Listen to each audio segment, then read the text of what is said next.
اور اگر مہمان خالی ہاتھ آنے والا ہو تو اس کا استقبال اور انداز میں ہوتا ہے، اور مہمان آپ کے لیے ڈھیر سارے تحفے لے کر آنے والا ہو تو اس کا استقبال اور انداز میں ہوتا ہے۔ رمضان شریف وہ مہمان ہے جو ہمارے پاس خالی ہاتھ لے کر نہیں، ڈھیر سارے تحفے ہمارے لیے لے کر اللہ کی بارگاہ سے ہمارے پاس آ رہا ہے۔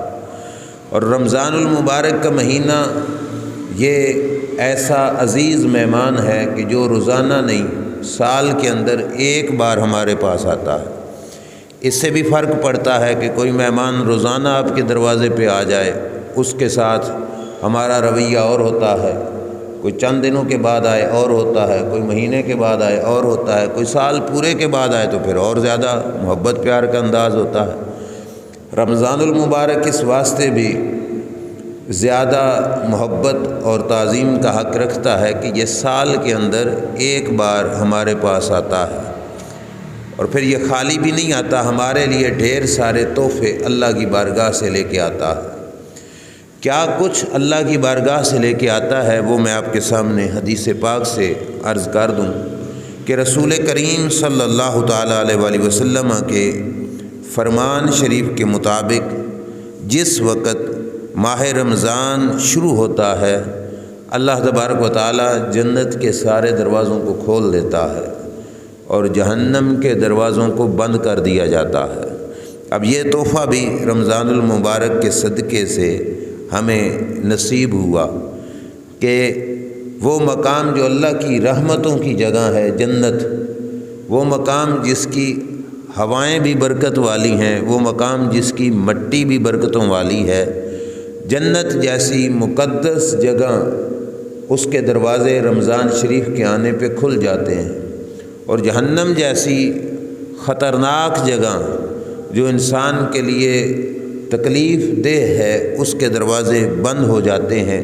یہ بھی رمضان المبارک کا ایک بہت بڑا فیض ہے، اور اس ماہ مبارک کی یہ بھی شان ہے کہ یہ جس وقت آتا ہے اللہ تبارک و تعالیٰ سرکش شیطانوں کو جکڑ دیتا ہے، جو ہمیں گمراہ کرتے ہیں، ہمارے کردار کو غلط راستے کی طرف لے کے جاتے ہیں، ان شیطانوں کو باندھ دیا جاتا ہے۔ یہ بھی رمضان شریف کا ہمارے لیے ایک تحفہ ہے۔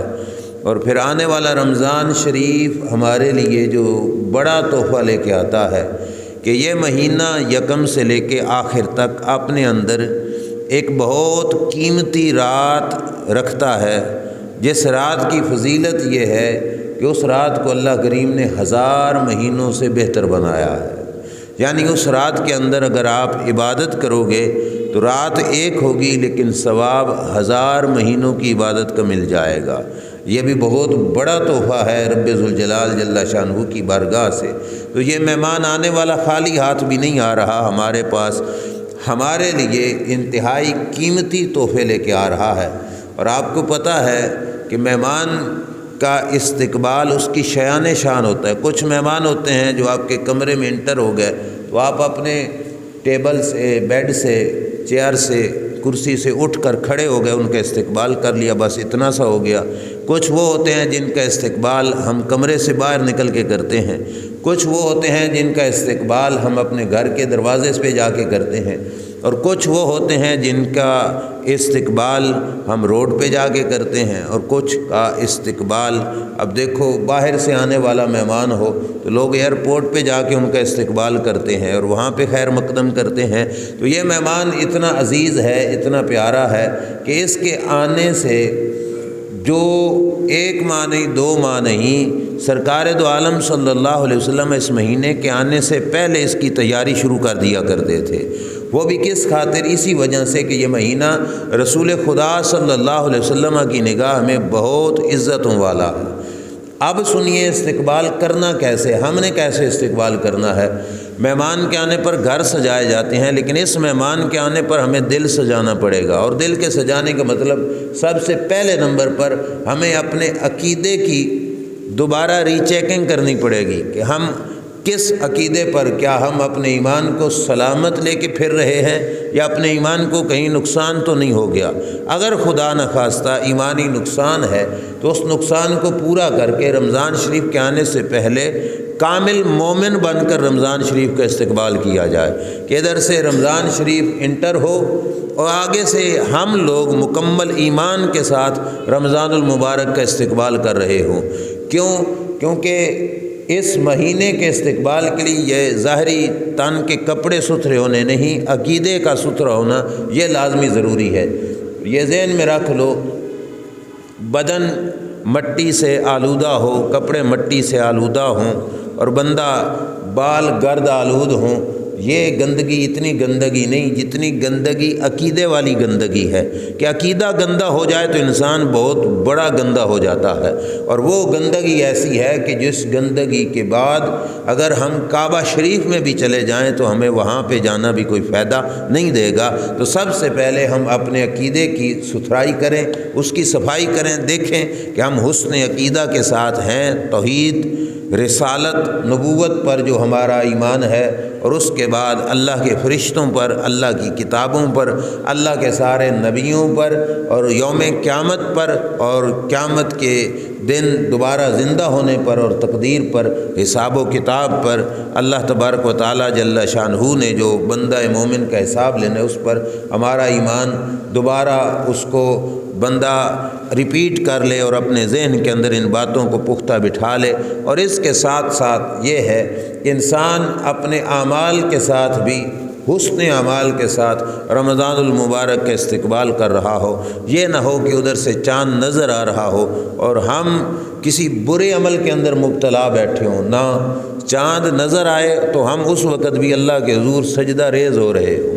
چاند نظر آئے جس وقت رمضان المبارک کا تو ہماری جولیاں اس کی بارگاہ میں یوں پھیلی ہوئی ہوں، ہمارے ہاتھ کھلے ہوئے ہوں، ہم اس کی بارگاہ سے کچھ مانگ رہے ہوں، تو ادھر سے رحمتوں کے دروازے کھلیں گے، ادھر سے ہماری جولیاں پھیلی ہوئی ہوں گی، تو اللہ تبارک و تعالیٰ رحمتوں کی خیرات عطا فرمائے گا۔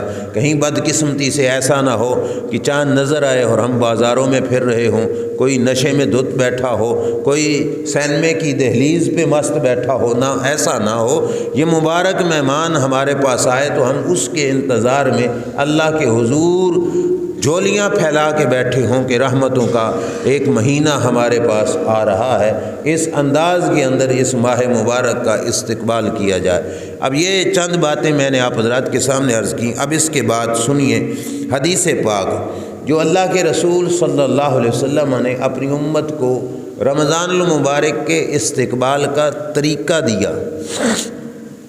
رمضان کے استقبال کا جو سبق سرکار نے پڑھایا، اور مزے کی بات یہ ہے کہ یہ حدیث جس میں سرکار دو عالم صلی اللہ علیہ وسلم کی تقریر مبارک یعنی خطاب مبارک موجود ہے، یہ خطاب حضور علیہ الصلوۃ والسلام کا 29 شعبان کو ہوا، بالکل رمضان شریف کے قریب، یعنی اگلا دن روزے کا ہونا تھا، اور 29 شعبان کو سرکار دو عالم صلی اللہ علیہ وسلم اپنے صحابہ کو یعنی اپنی پوری امت کو اس بات پر متنبہ کر رہے ہیں کہ آنے والا مہمان کتنا عزیز ہے اور اس کا استقبال کس انداز کے اندر ہونا چاہیے۔ سنیے، حضرت سلمان فارسی رضی اللہ تعالیٰ عنہ فرماتے ہیں، خطبنا رسول اللہ صلی اللہ علیہ وسلم فی آخر یوم من شعبان، کہ سرکار نے ہمیں شعبان کے آخری دن خطبہ دیا۔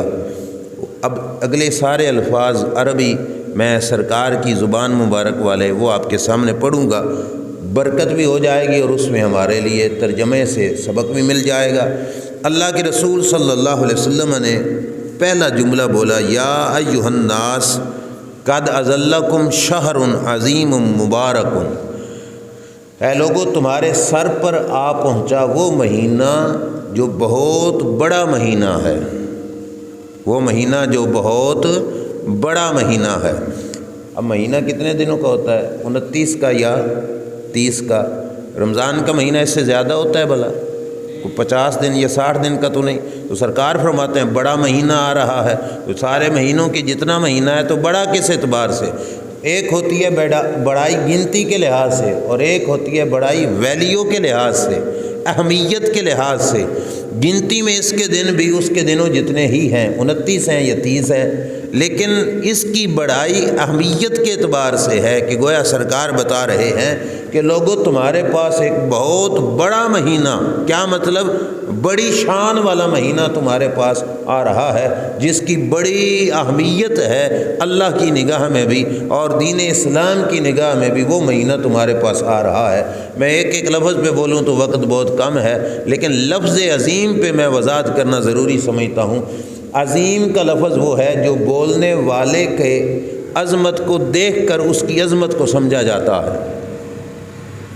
چھوٹا سا بچہ ہے 5 سال کا، آپ اس کے سامنے 5 کلو کا وہ باٹ رکھیں، پتھر وزن کرنے والا، اب 5 سال کے بچے کے لیے وہ پتھر 5 کلو والا بھی اٹھانا اوکھا ہے، تو اب وہ کیا کہے گا؟ یہ عظیم وزن ہے، مطلب بڑا ہی وزنی ہے۔ کیوں؟ دیکھو کہ بولنے والا کون ہے، 5 سال کا بچہ، تو اس کے اعتبار سے تو واقعی 5 کلو کیا ہے؟ عظیم ہی وزن ہے۔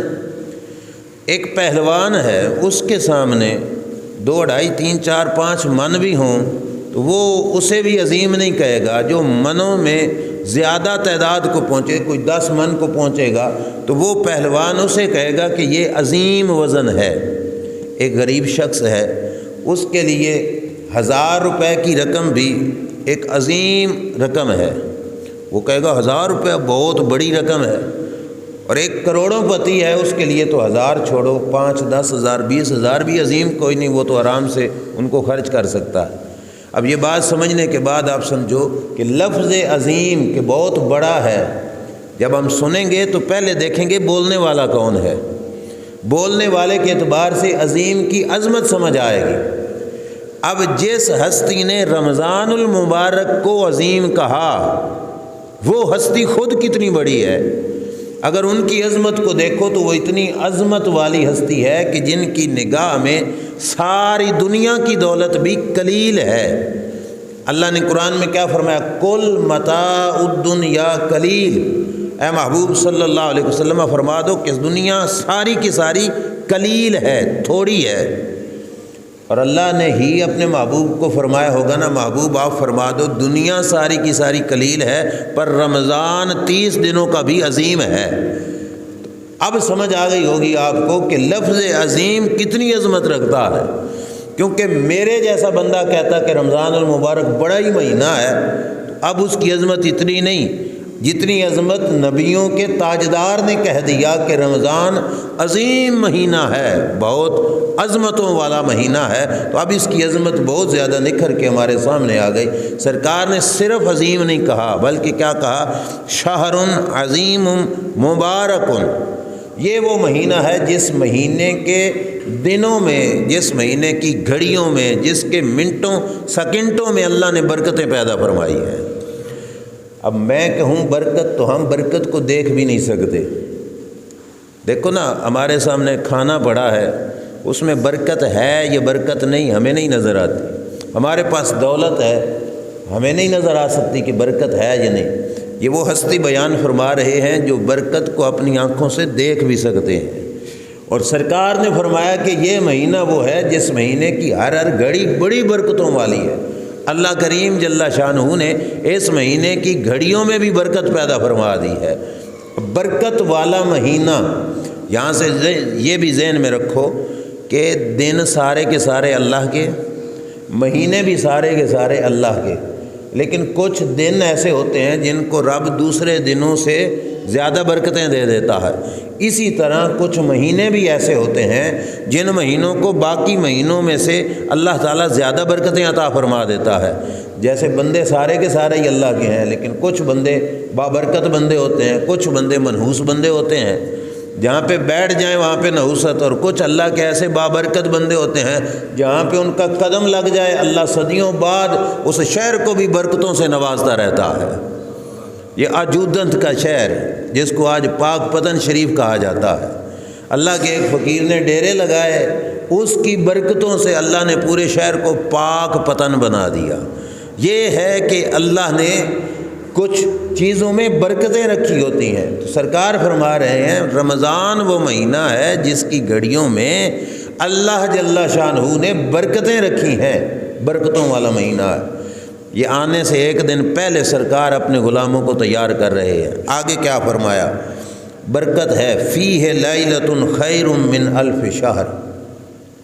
فرمایا رمضان کی برکتیں دیکھنی ہوں تو یہی دیکھ لو کہ رمضان کی ایک رات ایسی ہے جو 1000 مہینوں سے افضل ہے، جس کو لیلۃ القدر کہا جاتا ہے۔ اللہ کریم جل شانہ نے کوئی مختص نہیں کر دی تھی کہ 14ویں کی رات لیلۃ القدر ہے، 15ویں کی، 21ویں کی، 25ویں کی، 27ویں کی، نہیں، اللہ نے مہینے کے اندر اس کو رکھ دیا، چھپا دیا، کیونکہ ڈن ہو جاتی یہ ہے تو لوگ کہتے چلو اس دن عبادت کر لیں گے باقی چھوڑو۔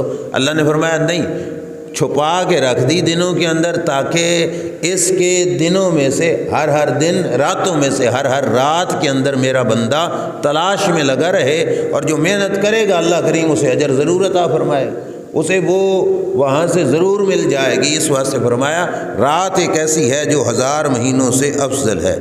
جعل اللہ تعالی صیامہ فریضۃ، اللہ نے رمضان کے روزے فرض بنائے۔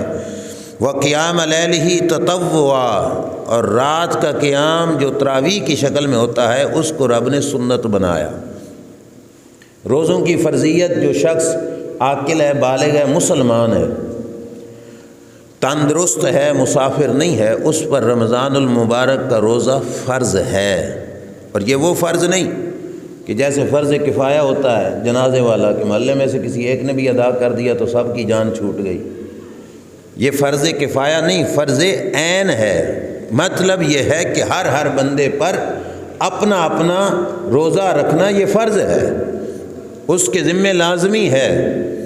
اور یہ سال کے اندر ایک مہینے کے چند دنوں میں اللہ تبارک و تعالی ہمارے بدن کی زکوٰۃ لیتا ہے کہ اپنے بدن کی زکوٰۃ دو۔ ایک مہینہ تم نے فقط دن کے وقت، وہ بھی نہیں کہ پورے کا پورا مہینہ نہیں، فقط دن کے وقت اللہ کی رضا کے لیے اپنے پیٹ کی خواہش کو اور اپنے نفس کی خواہش کو روک کے رکھنا ہے۔ طلوع صبح صادق سے لے کے غروب آفتاب تک، سورج کے ڈوبنے تک اپنے آپ کو روک کے رکھنا، اس کو روزہ کہا جاتا ہے۔ اور یہ ذہن میں رکھنا کہ بعض زکام ہو جانے سے روزے کی چھٹی نہیں ہو جاتی، ذرا سا سر میں درد ہے تو روزے کی چھٹی نہیں، اس معاملے میں نہیں۔ بڑی بڑی مشقتوں کے کام کرنے والے لوگوں نے بھی روزے رکھے۔ اہمیت اگر آپ سن لو گے تو پتہ چل جائے گا۔ سرکار دو عالم صلی اللہ علیہ وسلم نے فرمایا جس بندے نے رمضان کا ایک روزہ بھی جان بوجھ کر چھوڑ دیا، جب تک یہ دنیا قائم ہے اللہ اگر اسے دے اتنی لمبی زندگی اور وہ ساری زندگی بھی روزے رکھتا رہے نا، تو ساری زندگی کے روزوں کا ثواب اتنا نہیں ہوگا جتنا رمضان کے ایک روزے کا ثواب ہے۔ اب ثواب پانے کے لیے پوری زندگی رکھے روزہ، تو جو ایک رہ گیا نا رمضان شریف کا، اس ایک کی برابری نہیں ہو سکتی۔ یہ سرکار دو عالم صلی اللہ علیہ وسلم نے فرمایا۔ اور یہ بھی سنو کہ روزہ صرف زبان کے کھائیں پیئیں نہیں، اس چیز کا نام نہیں۔ کھانے پینے سے روکنا ہو نا تو بندہ جانور کو بھی روک لیتا ہے، اس کے کھرلی جو ہوتی ہے چارے والی، اس کو سائیڈ پہ باندھ دو، سارا دن اسے نہ کچھ کھلاؤ نہ پلاؤ، تو پھر اس کا بھی کیا روزہ بن جائے گا؟ نہیں، روزہ اس کا نہیں بنے گا۔ میرے نبی علیہ الصلوۃ والسلام نے فرمایا جس بندے نے زبان سے جھوٹ بولنا ترک نہیں کیا اور بری بات زبان پہ لانا اس کو چھوڑا نہیں، اللہ کو پھر اس کے روزے کی کوئی ضرورت نہیں۔ ادھر سے روزہ بھی رکھ لے اور زبان پہ گالیاں بکتا رہے، زبان کے ساتھ جھوٹ بھی بولتا رہے، پھر اس کے پیٹ کی خواہش یعنی روٹی پانی چھوڑ دینے کا کوئی فائدہ نہیں ہے۔ روزہ فقط زبان کا نہیں، روزہ آنکھ کا بھی ہوگا، روزہ دل کا بھی ہوگا، روزہ کان کا بھی ہوگا، روزہ جسم کے ہر حصے کا ہوگا۔ یہ رمضان المبارک کے استقبال میں آتا ہے کہ آنے والے مہمان کی عزت اسی انداز میں ہے کہ وہ ہمارے لیے ڈھیروں تحفے لے کے آ رہا ہے، اور آنے والا مہمان ہم سے چاہتا ہے کہ جب میں آؤں تو جب تک دن رہیں، دن کے وقت یہ میرے میزبان نہ کچھ کھائیں نہ کچھ پئیں، نہ کسی کے ساتھ کوئی غلط رویہ، نہ غلط زبان، نہ غلط نگاہ استعمال کریں، اپنے نفس کی خواہش اور زبان اور پیٹ کی خواہش سے رکے رہیں، یہ مہمان چاہتا ہے۔ اور ہم اگر مہمان کے استقبال یوں کریں کہ چوری چھپی کھاتے رہیں، چھپ چھپا کے کھاتے رہیں۔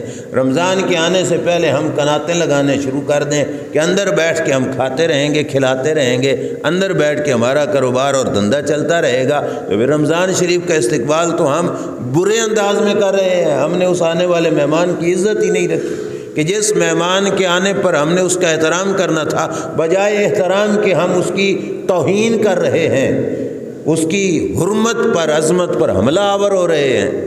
اس واسطے ہمیں روکا گیا اس بات سے کہ ہم اگر روزہ کسی مجبوری کی وجہ سے بھی نہیں نہ رکھ رہے تو پھر بھی ہمارے گھر کے چولہے کے دھوئیں سے بھی کسی کو یہ نہ لگے کہ اس گھر میں روزہ نہیں ہے۔ اب پرانے وقتوں میں چلے جاؤ تو لوگ چھوٹے بچوں کا کھانا بھی نہ سحری کے وقت پکا دیتے تھے جو بالکل چھوٹے ہوتے تھے، کیونکہ دن کے وقت چولہا گرم کرنا یہ رمضان المبارک کے آداب کے خلاف ہے۔ ہم خود جب چھوٹے تھے، یہ میں اپنے آنکھوں کی بات بتا رہا ہوں، ہمارے محلے میں کرسچن عیسائی رہتے تھے۔ رمضان المبارک میں اگر دن کے وقت وہ کہیں سے صبح ناشتے کے ٹائم دہی لے کے جانا ہوتی یا کوئی بسکٹ رس وغیرہ ڈبل روٹی وغیرہ انہوں نے لے کے جانی ہوتی، یہ میری اپنی آنکھوں کی دیکھی بات ہے، وہ بھی چادر کے اندر نہ چھپا کے لے جاتے فرسٹ ٹائم دن میں ناشتے کے ٹائم۔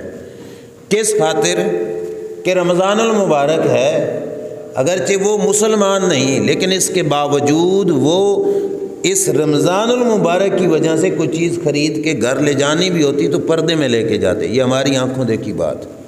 لیکن اس وقت یعنی ابھی کچھ سال ہی گزرے ہیں، وہی لوگ سرعام سگریٹیں پی رہے ہوتے ہیں روڈوں پہ، گلیوں پہ، اور چیزیں سرعام لے کے جا رہے ہوتے ہیں۔ قصور کس کا؟ ہمارا اپنا ہے کہ جب ہم نے کلمہ پڑھ کے احترام نہیں کیا تو غیروں نے کیا کرنا تھا؟ ہم ہاتھ کی پنجے میں چھپا کے سگریٹ پی رہے ہیں اگر گلی میں بھی، دکان پہ بیٹھے ہی، سفر کے دوران بھی، تو پھر غیروں نے کیا رمضان المبارک کا احترام کرنا ہے؟ ہم اپنے بچوں کا ناشتہ سرعام لے کے جا رہے ہیں تو پھر غیروں نے رمضان المبارک کا کیا احترام کرنا ہے؟ لہٰذا آنے والے مہمان کے احترام کا یہ حق ہے کہ ہم اگر اپنی مجبوری شرعی عذر کے پیش نظر بھی کچھ کرنا ہے تو اس کے لیے پردے کا اہتمام کریں۔ فقہ کی کتابوں کے اندر واضح مسئلہ موجود ہے کہ عورت کے اگر مخصوص ایام شروع ہو گئے، ان دنوں میں اگرچہ اسے روزے کی معافی ہے، چھٹی ہے، بعد میں اس نے قضا کرنی ہے، لیکن ان دنوں میں اس کو چھٹی ہے، اس کا تو روزہ ختم ہو گیا، اس کے مخصوص ایام شروع ہو گیا، لیکن فقہ کی کتابوں میں موجود ہے کہ اب وہ بقایا دن کا جو حصہ ہے وہ کھائے پیے گی نہیں، ایسے ہی گزارے جیسے روزہ دار ہی گزارتے ہیں۔ کیوں؟ تاکہ ایک تو اس کی حالت کیا ہے اس کی خبر کسی کو نہ ہو، اس کا معاملہ پردے میں رہے، اور دوسرا رمضان المبارک کا احترام بھی باقی رہے۔ تو یہ اس احترام کا تقاضا ہے کہ رمضان المبارک کے اندر انسان اپنے معاملات کو اس رمضان کے تابع بنا دے۔ جیسے گھر میں مہمان آ گیا ہو، آپ نے کہیں جانا بھی ہو تو اس مہمان کی خاطر رک کے بیٹھ جاتے ہیں، یا دروازے پہ مہمان بیٹھا ہے ہم گھر چھوڑ کے چلے جائیں تو اچھی بات نہیں ہے۔ ایسے رمضان المبارک کی خاطر اپنے معمولات زندگی کو بدل کے رکھ دو تاکہ پتہ چلے کہ ہم نے رمضان المبارک کا استقبال کیا ہے۔ آگے سنیے رسول خدا صلی اللہ علیہ وسلم نے فرمایا، یہ رغبت دلانے کے بعد کیا فرمایا؟ فرمایا من تقرب فیہ بخصلۃ من الخیر کان کمن ادی فریضۃ فیما سواہ۔ فرمایا میرے جس امتی نے رمضان کے مہینے میں ایک نفل پڑھا، کوئی بھی نفلی عبادت کر دی جو اس کے ذمہ فرض نہیں، اضافی عبادت نفلی کر دی، فرمایا رمضان کے نفلوں کا ثواب دیگر مہینوں میں جتنا فرض پڑھنے پہ ملتا ہے، رمضان میں نفل پڑھنے پہ اللہ فرض جتنا اجر عطا فرماتا ہے۔ اب یہ بھی کتنا ریٹ بڑھ گیا، نفل کہاں اور فرض کہاں، رمضان میں نفلوں کا ریٹ فرضوں جتنا لگ جاتا ہے۔ اور آگے ہے ومن ادی فریضۃ فیہ کان کمن ادی 70 فریضۃ فیما سواہ۔ جس نے رمضان المبارک میں ایک فرض ادا کیا، ثواب کے لحاظ سے اس کا ریٹ 70 فرضوں جتنا اللہ بڑھا دیتا ہے۔ سمجھ آ رہی ہے نا؟ آپ نے اور مہینوں میں ایک فرض پڑھا، رمضان المبارک میں ایک فرض پڑھا تو اور مہینوں کے 70 فرضوں جتنا اللہ تعالیٰ اجر عطا فرما دیتا ہے۔ اور اس کو بھی سمجھنے کے لیے تھوڑا ایمان کا بیدار ہونا اور انسان کا رب ذوالجلال کا تابعدار ہونا یہ بھی ضروری ہے۔ ایک جگہ پہ میں نے بیان کیا تو کچھ لوگوں نے پتہ اس کا کیا مطلب سمجھا، انہوں نے کہا چلو جی رمضان میں ایک فرض پڑھنے کا ثواب کتنا، 70 فرض، تو کیا مطلب، انہوں نے کہا چلو ایک نماز پڑھ لی 2 دن چھٹی کر لیں گے، کیوں 70 فرضوں جتنا ثواب تو مل ہی گیا، تو لہٰذا اگلے دن 2 دن چھٹی بھی کر لی تو ثواب تو پورا ہی رہے گا۔ نہ، یہ ہرگز نہیں مطلب۔ زور کی اپنے طور پہ فرض ہے، لیکن پڑھنے کا اجر اللہ تبارک و تعالیٰ بڑھا دیتا ہے، ریٹ بڑھ جائے گا وہ ایک الگ بات ہے، لیکن یہ نہیں مطلب کہ ہم ایک دفعہ پڑھ لینے کے بعد کہیں جی چلو 4 فرض پڑھ لیں، تو 4 کو 70 سے ضرب دے دی اور کہا چلو 280 ہو گیا، لہذا ثواب بڑھ گیا ہے، باقی فرض چھوڑتے جاؤ، نمازیں چھوڑتے جاؤ، یہ نہیں مطلب۔ اللہ کے رسول ترغیب دلا رہے ہیں کہ جس وقت نیکیوں کا ریٹ اتنا بڑھ جاتا ہے تو پھر انسان کو نیکی کے معاملے میں کتنی زیادہ رغبت کرنی چاہیے۔ ملک کی معاشی صورتحال کے پیش نظر آپ حضرات کے سامنے ہے کہ آٹا لینے کے لیے کتنی لمبی لمبی قطاریں لگی ہوئی ہوتی ہیں، شناختی کارڈ لے کر ہم لوگ وہاں پہ لائنوں میں کھڑے ہوتے ہیں، صرف چند روپے کی رعایت کے پیش نظر لمبی لائنوں میں کھڑا ہونا گوارا ہے۔ رب کتنا فائدہ دے رہا ہے رمضان المبارک کے اندر، یہ دنیا کی قیمتوں کے مقابلے میں یہ قیمت بہت بڑی ہے جو رب ذوالجلال عطا فرما رہا ہے۔ ایک فرض 70 فرضوں جتنا، تھوڑا فائدہ ہے کہ جہاں پہ ایک فرض کا ثواب 1 ملتا تھا، اب اس 1 پر 70 گنا بڑھا کر اللہ تعالیٰ اجر عطا فرما رہا ہے۔ تو چاہیے تو تھا کہ مسجدوں کے دروازوں پہ لائنیں لگ جاتی کہ لوگ قطاروں میں کھڑے ہوتے کہ ہم بھی اپنے حصے کا فریضہ ادا کریں، نفل پڑھیں، اور تن دھرنے کی جگہ نہ ملتی، لیکن افسوس کہ اس کے باوجود ہم اس ماہ مقدس کا استقبال جیسے کرنا چاہیے ویسے نہیں کر پاتے۔ آگے سنیے، اللہ کے رسول صلی اللہ تعالیٰ علیہ وآلہ وسلم نے فرمایا وَهُوَ شَهْرُ الصَّبْرِ وَالصَّبْرُ ثَوَابُهُ الْجَنَّةُ، فرمایا یہ مہینہ صبر والا مہینہ ہے، یہ مہینہ صبر والا مہینہ ہے، اور سرکار نے فرمایا صبر وہ نیکی ہے جس کا بدلہ اللہ نے جنت رکھی ہے۔ صبر کا ثواب اللہ تعالیٰ نے کیا رکھا ہے؟ جنت۔ میں آپ کو ایک مسئلہ یہاں پہ سمجھاؤں گا، تھوڑا غور کیجئے۔ صبر کا ثواب کیا ہے؟ صبر فقط اس چیز کا نام نہیں بھائی روٹی پہ دل کر رہا اور بندہ نہ کھائے تو یہ صبر ہے، پیاس لگی ہو پانی پینے پہ دل کر رہا ہو اور بندہ نہ پیے تو یہ صبر ہے، نہیں، یہ بھی صبر ہے اگرچہ بندے کو پہنچے کوئی دکھ اور بندہ اس دکھ کو اللہ کی رضا کی خاطر بغیر شکوے شکایت کے قبول کر لے، اور اس انداز میں کہ مولا جس حال میں رکھ تیری مرضی، یہ بھی کیا ہے؟ صبر۔ اور صبر کا بدلہ رب ذوالجلال نے کیا رکھا ہے؟ جنت۔ میں اکثر اوقات، میں پچھلے دنوں بھی ایک جگہ فوتگی کا موقع تھا، وہاں پہ میں نے بیان کیا، اور یہ چیز آنکھوں دیکھی مشاہداتی بات ہے، میں آپ کے سامنے عرض کر رہا ہوں۔ ہم جب سوچتے تھے نا کہ جنت اتنی بڑی رب ذوالجلال نے بنائی اور جنت رب نے بھرنی بھی ہے، اور ادھر سے ہم اپنے اعمال دیکھتے تو دیکھتے کہ عمل تو ہم میں سے کسی کے اس قابل نہیں کہ ہم جنت جیسی عظیم و شان نعمت کو لے سکیں گے، اور یہ ایک ڈاؤٹ ذہن میں رہتا تھا۔ پھر میں نے کچھ موقعوں پر اپنی پریکٹیکلی زندگی میں یہ چیز مشاہدے میں دیکھی، اپنی آنکھوں سے دیکھی۔ وہ کیا ہے کہ ایک ان پڑھ سے ان پڑھ انسان بڑے سے بڑے دکھ کے موقع پر اس کی زبان پہ لفظ کیا ہوتے ہیں؟ اللہ کی مرضی۔ جو رب کرتا ہے وہ بہتر ہی کرتا ہے، جو رب نے کیا ٹھیک کیا۔ کسی کا عزیز پیارا بڑا قریبی بڑا محبوب اس سے جدا ہو گیا، فوت ہو گیا، لیکن وہ شکوہ نہیں کر رہا، وہ اللہ کی رضا پر راضی ہو رہا ہے، کہہ رہا ہے کہ اللہ تبارک و تعالیٰ کی جو مرضی ہو، جو رب نے کیا بہتر کیا۔ یقین سمجھو کہ یہ بھی صبر ہے، اور یہ ہی صبر ہے۔ اور اللہ کریم جل شانہ اپنے بندوں میں سے ہر بندے کو اس طرح کی مشکل میں ڈال کر اس کو آزماتا ہے کہ اس کو ایسی زندگی کے اندر ایسی فیلڈ میں سے گزرنا پڑتا ہے۔ اب نمازیں، روزے، حج، زکوٰۃ پورے نہ بھی ہونا تو یہ جو صبر ہے، اللہ کے رسول نے فرمایا صبر کا بدلہ اللہ نے جنت عطا فرمانی ہے۔ میں اس جنازے پہ پہنچا ہمارے اپنے علاقے میں، جوان بیٹا غریب انسان تھا، اس کا فوت ہو گیا، اور جنازے میں جو شریک لوگ تھے ان میں سے ہر ایک کی آنکھ جو تھی وہ اشک بار تھی، آنسو بہہ رہی تھی۔ بالکل چارپائی کے پاس جس وقت میں پہنچا تو اس کے والد کے یہ الفاظ تھے، جوان بیٹا جس کا چلا گیا، یوں ہاتھ میت کی جانب کر کہتے جی مجھے کہتے استاد جی اللہ دا مال سی تے اللہ نے لے لیا۔ یقین جانو اس جملے کو سن کر نا مجھے بہت کچھ سمجھ آیا کہ یہ اگرچہ ان پڑھ ہے، اس نے کوئی بہت کورس نہیں کیا، لیکن اس بندے کی سوچ دیکھو کیا ہے کہ جو ہم عربی زبان میں نہیں پڑھتے انا للہ و انا الیہ راجعون، یہ اردو پنجابی میں یہ تقریباً اسی کا ترجمہ ہے کہ مال اللہ کا ہے، اللہ نے لے لیا، ہم بھی اللہ کے مال ہیں۔ اور جب اسے ہم ملے تو وہ رو بھی رہا تھا اور ساتھ کہہ رہا تھا جی میں راضی ہوں جو کچھ رب نے کیا ہے، میں اس سے کوئی شکوہ شکایت نہیں، بلکہ میری طلب یہ ہے کہ وہ رب مجھ سے راضی ہو جائے۔ اب یہ دیکھو یہ ہے صبر، اور سرکار دو عالم صلی اللہ علیہ وسلم فرماتے ہیں صبر کا پریکٹیکلی عمل جو اللہ تبارک و تعالیٰ اپنے بندے کو پریکٹیکلی سکھاتا ہے نا صبر، وہ رمضان المبارک کے اندر سکھاتا ہے کہ انسان کو یہ ڈھنگ آ جاتا ہے کہ اندر کچھ چاہ بھی رہا ہو نا تو اس کے خلاف چلنا ہے، تو وہ رمضان المبارک سکھاتا ہے۔ اس واسطے اس مہینے کا نام بھی ماہ صبر رکھا گیا کہ رمضان صبر کا مہینہ ہے، اور سرکار فرماتے ہیں صبر کا بدلہ اللہ تبارک و تعالیٰ نے جنت رکھی ہے۔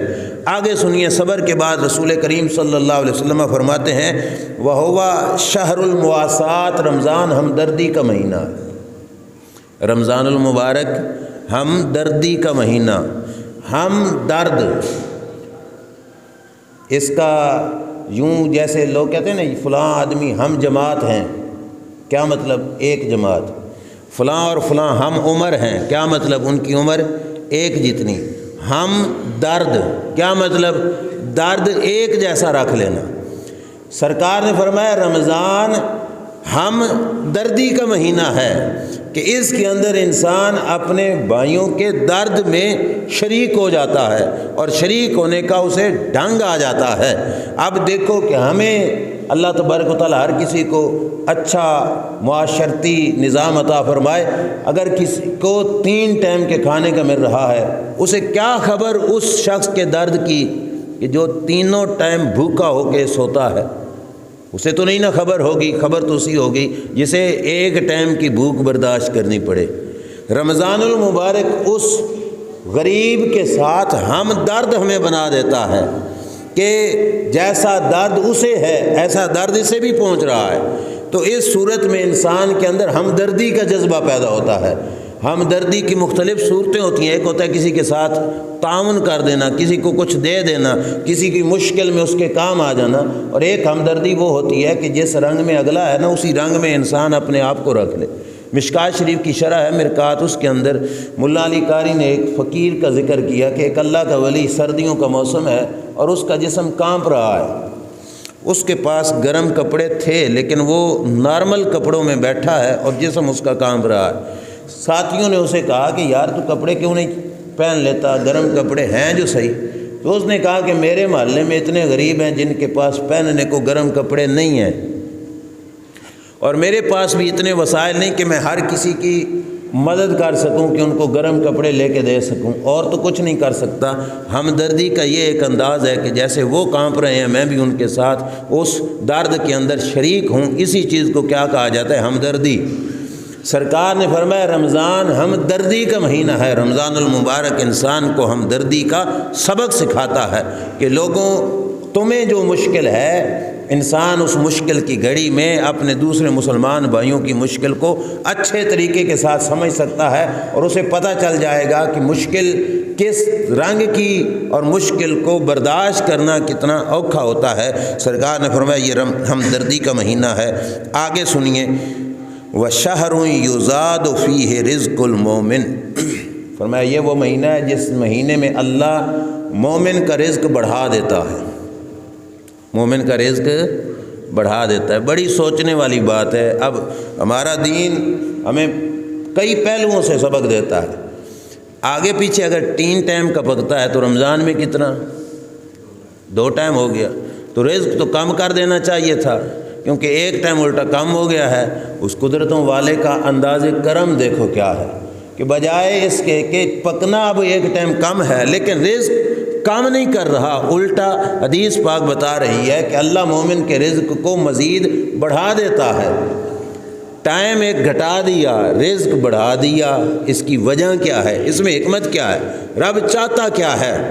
اللہ تبارک و تعالیٰ بتانا چاہتا ہے کھانا تو نے ایک ٹائم کا روک لیا، رزق میں نے تیرا بڑھا دیا تاکہ تیرے اندر یہ جذبہ پیدا ہو کہ تجھے کھانے کا مل رہا ہے تو تم اپنے ساتھ کسی اور کو شریک کر لے۔ کہ اللہ نے تیرے رزق میں برکت پیدا کر دی، زیادہ کر دیا ہے، تو تیرے رزق میں تیرے مسلمان بھائی کا جو حصہ ہے وہ اس تک پہنچ جائے۔ اپنی ہمدردی، اپنا صبر دکھاتے ہوئے اپنے مسلمان بھائی تک اس کا حق پہنچا اور اس کو بھی اپنے کھانے کے اندر شریک کر، کیونکہ اسی جملے کے ساتھ ہی حضور کی تقریر کا فوراً جو ساتھ جملہ ہے وہ یہ ہے کہ میرے نبی علیہ الصلوۃ والسلام نے فرمایا من فطر صائما کان لہ مغفرۃ لذنوبہ وعتق رقبۃ من النار وکان لہ مثل اجرہ من غیر ان ینقص من اجرہ شیء۔ سرکار نے فرمایا جس بندے نے رمضان میں ایک روزے دار کا روزہ افطار کروایا، وہ ایک ٹائم کی افطاری اس کے گناہوں کی معافی بن جائے گی۔ ایک ٹائم کی افطاری اس کے گناہوں کی معافی بن جائے گی، یعنی یہ افطاری ریموور کا کام کرے گی، اس کے گناہوں کو مٹا دے گی۔ ایک ٹائم کی افطاری سے اللہ تبارک و تعالیٰ اس کے گناہوں کو مٹا دے گا۔ اور آگے کیا ہے؟ گناہوں کی معافی، اور اس کی گردن کو اللہ جہنم سے آزاد فرما دے گا، یہ جہنم سے بری ہو جائے گا۔ اور تیسرا انعام کیا ہے؟ سرکار فرماتے ہیں جتنا اجر روزہ رکھنے والے کو ملے گا نا، اللہ اتنا ہی اجر افطار کرانے والے کو بھی عطا فرمائے گا۔ اتنا ہی اجر اللہ تبارک و تعالیٰ افطار کرانے والے کو بھی عطا فرمائے گا۔ اور اگلی بات بھی حضور نے وضاحت کر دی، کیونکہ ہمارے معاشرے میں لوگ ہوتے ہیں، ہم اپنی کانوں میں سنا ایسی باتیں کہ لوگ افطاری کسی کے گھر بھی کرنے جائیں نا تو اپنی کھجور اپنے جیب میں لے کے جاتے ہیں، کیوں جی؟ ثواب میرا انہوں نہ مل جاوے۔ لیکن یہ ثواب دینے والا کوئی دنیا کا اکاؤنٹر نہیں، یہ رب ذوالجلال کی ذات ہے۔ سرکار نے فرمایا تیرے روزے جتنا ثواب اسے ضرور ملے گا، من غیر ان ینقص من اجرہ شیء، لیکن تیرے اجر میں سے ککھ جتنا اجر اللہ کم نہیں فرمائے گا، تجھے بھی پورا ملے گا، اور تیرے روزے جتنا اجر اللہ اگلے بندے کو بھی عطا فرمائے گا۔ یہ سرکار دو عالم صلی اللہ علیہ وسلم نے اپنی امت کو رغبت دلائی۔ اب ایک بہت بڑا سوال جو حضور کے سامنے بیٹھنے والے تقریر سننے والے صحابہ نے کیا، قربان جاؤں ان صحابہ کی عظمت پر جنہوں نے ہمارے ڈھیروں مسئلے ہم آنے بعد میں تھے، اگر سوال نہ ہوتا تو ہمارے ذہن میں ڈاؤٹ رہ جاتا کہ یہ بات بھی پوچھ لیتے تو کیا بات تھی۔ صحابہ کی بڑی مہربانی احسان ہم پر کہ انہوں نے سرکار دو عالم صلی اللہ علیہ وسلم سے یہ بات پوچھ لی۔ انہوں نے عرض کیا یا رسول اللہ صلی اللہ علیہ وسلم، آپ فرما رہے ہو کہ یہ ثواب گناہوں کی معافی، جہنم سے آزادی اسے ملے گی جو روزہ دار کو روزہ افطار کرائے گا۔ نبی اکرم صلی اللہ علیہ وسلم کی بارگاہ میں عرض کرنے لگے لیس کلنا یجد ما نفطر بہ الصائم، یا رسول اللہ ہم میں سے ہر کسی کے پاس اتنی طاقت کہاں کہ ہم روزہ دار کو روزہ افطار کرا سکیں۔ اب دیکھو نا، معاشرے کی دکھتی رگ پہ ہاتھ رکھ لیا صحابہ نے۔ ہم میں سے بھی کوئی ماڑے بیٹھے ہوں گے جن کے ذہن میں یہ آ رہا ہوگا کہ اسی تے اپنی افطاری بڑی اوکھی کر دیں، ہم کسی اور کی افطاری کیسے کرائیں گے؟ اپنے گھر میں جیسا کوئی دال پانی مختصر سا ہو، بندہ پردے میں بیٹھ کے افطاری کرا لیتا ہے، باہر سے کسی کو بلائے اور اسے اچھا خاصا نہ دے سکے تو پھر شرمندگی ہوگی۔ تو ثواب ہم یہ ثواب لینے سے محروم نہ ہو جائیں۔ تو صحابہ نے پوچھ لیا یا رسول اللہ ہر بندے کے پاس اتنی گنجائش کہاں کہ وہ روزہ دار کو روزہ افطار کرائے؟ رحمت للعالمین محبوب صلی اللہ علیہ وسلم کا جواب سنیے۔ میرے کریم آقا صلی اللہ علیہ وسلم نے فرمایا یؤت اللہ ھذا الثواب من فطر صائما علی مذقۃ لبن او تمرۃ او شربۃ من ماء۔ فرمایا یہ جو میں نے ثواب بیان کیا ہے نا، اب غور سے سننا۔ پچھلا ثواب یاد ہے نا افطاری والا، کیا تھا؟ گناہوں کی، بولیے گناہوں کی، جہنم سے گردن کی، روزہ دار کے روزے جتنا ایسے ثواب۔ صحابہ نے پوچھا ہر کوئی تو افطاری نہیں کرا سکتا، سرکار نے فرمایا جو پہلے بیان ہوا نا افطاری کا اجر ہے 3 چیزیں، فرمایا یہ ثواب تو اللہ اس کو بھی دیتا ہے جس نے پانی کے ایک گھونٹ سے مسلمان کا روزہ افطار کرا دیا، یہ 3 اجر اس کو بھی ملتے ہیں جس نے ایک گھونٹ پانی بھی کسی مسلمان بھائی کو پلا دیا۔ سرکار نے فرمایا کھجور کا ٹکڑا کھلا دیا، اللہ اس کو بھی یہ ثواب عطا فرماتا۔ کسی نے دودھ کا ایک گھونٹ کسی مسلمان بھائی کو افطاری میں پلا دیا، اللہ یہ ثواب ہے 3، یہ تو ان کو بھی عطا فرماتا ہے۔ اب پھر ایک سوال رہ گیا تھا کہ چلو یہ تینوں اجر تو اس کے ہیں جس نے گھونٹ پانی کا پلایا، جس نے ایک کھجور کا ٹکڑا بھی دے دیا، ایک پانی کا قطرہ دے دیا، اسے یہ ثواب ملے گا۔ اسے کتنا ملے گا جس نے رجا کر روزہ دار کو کھلایا، جسے رب نے توفیق بخشی اور روزہ دار کو اس کے یعنی پیٹ بھر کر کھانا کھلایا۔ اللہ کے رسول صلی اللہ علیہ وسلم فرماتے ہیں وَمَنْ أَشْبَعَ صَائِمًا سَقَاهُ اللَّهُ تَعَالَى مِنْ حَوْضِ شَرْبَةً لَا يَظْمَأُ حَتَّى يَدْخُلَ الْجَنَّةَ، فرمایا روزہ دار کو پیٹ بھر کے کھانا کھلانے والے کا اجر اتنا ہے، فرمایا جس بندے نے روزہ دار کو پیٹ بھر کے کھانا کھلایا اللہ اسے حوض کوثر کا پانی پلائے گا۔ حوض کوثر ہر کسی نے لبنا، لیکن اس کو تھوڑا خاص سہولت اور خاص فائدہ ہوگا، وہ کیا ہے؟ فرمایا اللہ اسے حوض کوثر کا پانی دے گا، اور پانی ایسا ہوگا کہ جس نے حوض کوثر کا ایک پیالہ پی لیا قیامت کے ساری گرمی میں اسے ذرہ برابر پیاس نہیں لگے گی، اسے کبھی پیاس کتنی گرمی کے سورج کتنا نزدیک آ چکا ہوگا اور پسینے دریاؤں کی شکل میں بہہ رہے ہوں گے، لیکن سرکار فرماتے ہیں جسے حوض کوثر کا مل گیا پانی، فرمایا وہ اس دن کچھ پیاسا نہیں ہوگا حتیٰ یدخل الجنہ، یہاں تک کہ وہ جنت میں داخل ہو جائے گا۔ اور جنت میں داخل ہوگا تو پتہ کیا ہے، اب اس کی پیاس نہیں لگے گی، اب جنت میں اللہ نے نہریں بنائی پانی کی، دودھ کی، شہد کی، شراب کی، شرابن طہورا، وہ پاک شراب، تو اب اسے پیاس ہی نہ لگے تو 4 نہریں کیوں بنائی ہیں؟ وہاں پہ پیے گا ٹیسٹ اور لذت کی خاطر، پیاس کی مشقت نہیں ہوگی۔ وقت ہو چکا ہے تو میں بقایا الفاظ صرف ترجمے کی صورت میں آپ حضرات کو سنا دیتا ہوں۔ اللہ کے رسول صلی اللہ علیہ وسلم نے فرمایا وَهُوَ شَهْرٌ أَوَّلُهُ رَحْمَةٌ وَأَوْسَطُهُ مَغْفِرَةٌ وَآخِرُهُ عِتْقٌ مِّنَ النَّارِ، یہ وہ مہینہ ہے جس کا پہلے 10 دن رحمت کے، درمیان والے 10 دن مغفرت کے، اور آخری 10 دن جہنم سے آزادی کے ہیں۔ اور آگے سرکار نے فرمایا من خفف عن مملوکہ فیہ غفر اللہ تعالی لہ، فرمایا جس بندے نے اپنے مزدور کا کام اس مہینے میں ہلکا کر دیا، ہولا کر دیا، اللہ تبارک و تعالی اس کو گناہوں کی معافی عطا فرما دے گا۔ رمضان کی وجہ سے نا جس نے اپنے مزدور کا، اپنے امپلائی کا کام کیا کر دیا، تھوڑا سختی نہیں کی، ہلکا کر دیا، بھئی چلو یار روزہ دار ہے، اس کے ساتھ محبت پیار سے پیش آئیں، اسے غصہ نہ ہو، ٹھیک ہے، تو اللہ تبارک و تعالیٰ اس کا اجر یہ دے گا کہ اس کے گناہوں کی معافی ہو جائے گی، اور اللہ اس کی گردن کو جہنم سے آزاد فرما دے گا۔ ایک بات سنی، اور یہ آخری الفاظ تھے اور میں تقریر ختم کر دیتا ہوں۔ آپ فرمانے والا رب، یہ سرکار نے جو فرمایا اللہ کے حکم سے ہی فرمایا نا، سرکار نے جو فرما رہے، ہمیں سبق دیا جا رہا ہے کہ اپنے ماتاتوں پہ کام کیا کر دینا، ہولا کر دینا، ان کو زیادہ بوجھ کے نیچے نہ دبانا، زیادہ بوجھ ان کے سروں پہ نہ ڈالنا۔ جو رمضان میں ہمیں کہے کہ اپنے ماتاتوں پہ بوجھ کیا کر دینا، ہلکا کر دینا، کیا ہم سوچ سکتے ہیں کہ ہمیں کہے ہلکا کر دو اور وہ خود اپنے ماتاتوں پہ بوجھ زیادہ کرے؟ ایسا ہو سکتا ہے؟ بولیے۔ تو پھر یہ نہ سمجھنا کہ روزہ رکھنا کوئی بوجھ ہے۔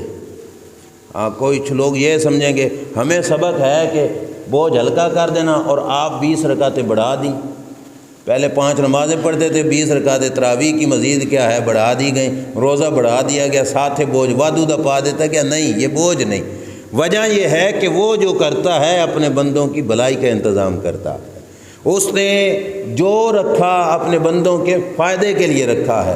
جو ہمیں سبق دے رہا ہے کہ اپنے ماتاتوں کا بوجھ ہلکا کر دینا، اس نے اپنے بندوں پر بوجھ ہلکا ہی کیا ہے۔ کیوں؟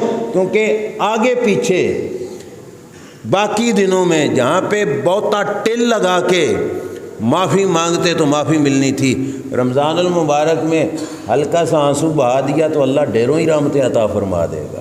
اس نے تو بوجھ ہلکا کر دیا ہے اپنے بندوں پر۔ اور دیکھو پہلے حدیث پاک میں لفظ آیا کہ مومن کے رزق میں اضافہ کر دیا جاتا ہے، ساتھ یہ بھی بتا دیا کہ یہ ہمدردی کا مہینہ ہے، ساتھ یہ بھی بتا دیا کہ اپنے غریب بھائیوں کا دھیان رکھنا، کہ یہ نہ ہو کہ فقط ہمارے اپنے دسترخوان سجے ہوں اور ہمیں آس پاس کے کسی کا پتہ ہی نہ ہو کہ کوئی کس رنگ کے اندر روزہ افطار کرا رہا ہے۔ نہیں، اس کی افطاری کا انتظام بھی کرنا، جس کو رب نے توفیق دی ہو، تھوڑے سے تھوڑا ہو جائے تو اس میں بھی حرج نہیں۔ اور یہ مسئلہ عرض کرنا ضروری سمجھتا ہوں، پھر میں بات ختم کروں گا۔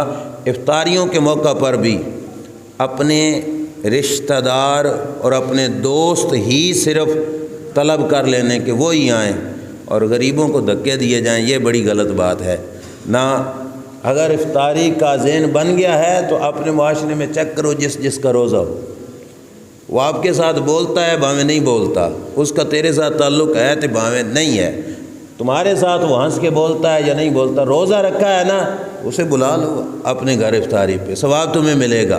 ٹھیک ہے، یہ نہ ہو کہ تم بہت بڑے ہو تو تم کو بس ہمارے گھر بڑے لوگ ہی آئیں، تمہارے لوگ ہمارے گھر کیوں آئیں، تو بڑیاں افطاریاں بھی بڑے ہی کھا کے جائیں تو پھر فائدہ نہیں ہے۔ اس موقع پر بھی یاد انہی کو رکھو جس نے روزہ رکھا ہے، اور جس کے عمل شریف کے اندر جس نے اپنے کردار کے ذریعے اس ماہ مبارک کا احترام کیا ہے، اس کے ساتھ ہی حسن سلوک کرو۔ استقبال رمضان کا یہی مطلب بنتا ہے کہ ہم اس ماہ مبارک کے آنے سے پہلے مکمل طور پہ تیار ہو جائیں، اور جب وہ آئے مہینہ تو ہماری جھولیاں پھیلی ہوئی ہوں اور رحمت اللہ تبارک و تعالیٰ کی ہماری جھولیوں میں پڑ رہی ہو۔ اللہ تعالیٰ اس ماہ مقدس سے ہم سب کو فیض یاب ہونے کی توفیق عطا فرمائے۔ وآخر دعوایا ان الحمد للہ رب العالمین۔